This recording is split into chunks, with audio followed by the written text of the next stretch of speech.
12 of reading every X-Men comic ever. I continue my dive into the Claremont run with X-Men numbers 113 through 124. This set was good, but not as great as the previous set. It was fun enough and kept things interesting. I never got bored reading them, but the plots were never that exciting.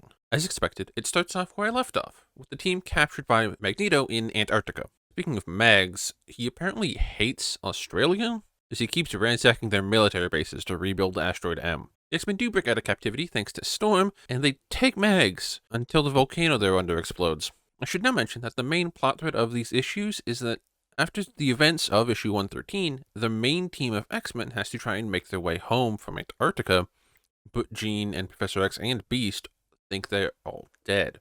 And vice versa, the team thinks Beast and Jean are dead.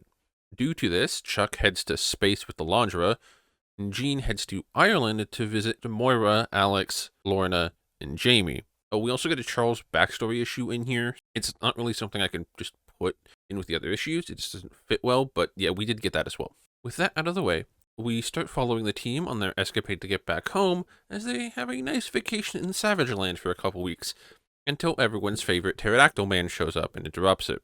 Defeating him allows Kazar to join them and fill them in on what he's been dealing with and ask for their help, which they do give eventually, but only because they have no other choice. Eventually, the X-Men exit the Savage Land and arrive in Japan seeking help from Sunfire.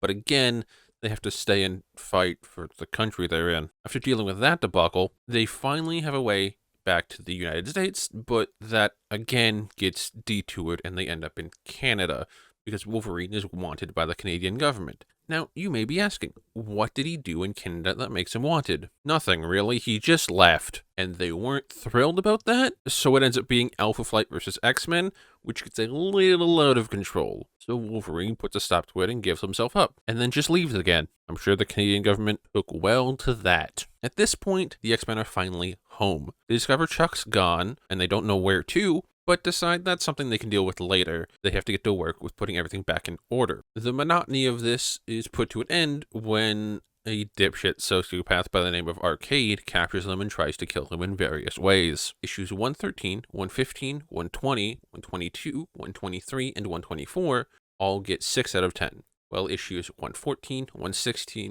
117, 118, 119, and 121 all get 7 out of 10. I think next time we begin the Dark Phoenix saga, I don't think we finish it though, but we begin it, and I'm very excited for that.